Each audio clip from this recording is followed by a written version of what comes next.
Les prestataires logistiques seront aux avant-postes du rebond de l'activité en 2021 après avoir été en première ligne au plus fort de la crise. Dépendant directement de la santé du commerce mondial, l'activité des groupes de la logistique a logiquement été pénalisée en 2020. Mais les crises engendrent parfois des paradoxes. Celle-ci a notamment provoqué une augmentation des prix du fret aérien et maritime, en dépit de la chute des volumes.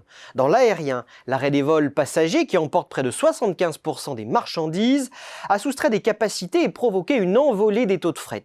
Les taux de fret maritime, eux, ont d'abord reculé avec l'effondrement de la demande, puis les compagnies maritimes ont rapidement réduit leurs services et appliqué des surcharges, si bien que les tarifs atteignent aujourd'hui des sommets pour les lignes vers l'Europe.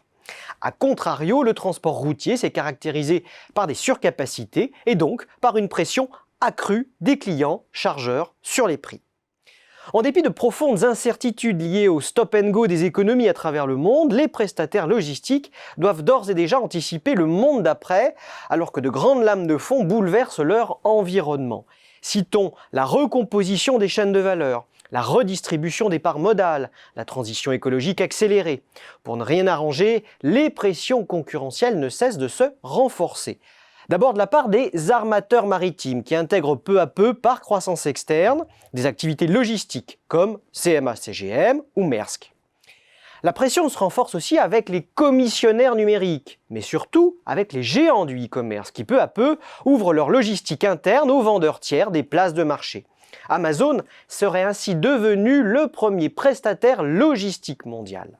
Le chinois Alibaba, lui, tisse sa toile en multipliant les partenariats avec des acteurs de la chaîne logistique en Chine et dans le monde. En France, il s'est allié avec La Poste et Relais Colis. Pour les prestataires logistiques historiques, la course à la taille de ces mastodontes dans la logistique leur fait courir un risque de dépendance et de marginalisation, notamment en perdant la maîtrise de la relation avec l'expéditeur et le consommateur. En réaction, et pour se saisir des opportunités de croissance, les prestataires font feu de tout bois. Ils tentent de se positionner sur des marchés clients dynamiques, comme la santé pharma ou l'alimentaire, ou encore dans des zones géographiques clés à travers le monde.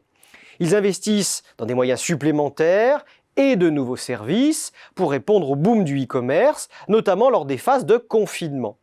Les prestataires logistiques misent également sur les nouvelles technologies, solutions de traçabilité pour améliorer la visibilité sur les flux de marchandises, robots, exosquelettes, lunettes connectées et drones pour automatiser les opérations. Les logisticiens travaillent aussi à décarboner leur offre de transport. Enfin, les stratégies de consolidation font également partie du menu. L'étude Xerfi Precepta montre d'ailleurs que la crise sanitaire pourrait accélérer ce phénomène, qui toutefois ne concernera qu'une poignée d'acteurs et pas forcément les plus grands en taille.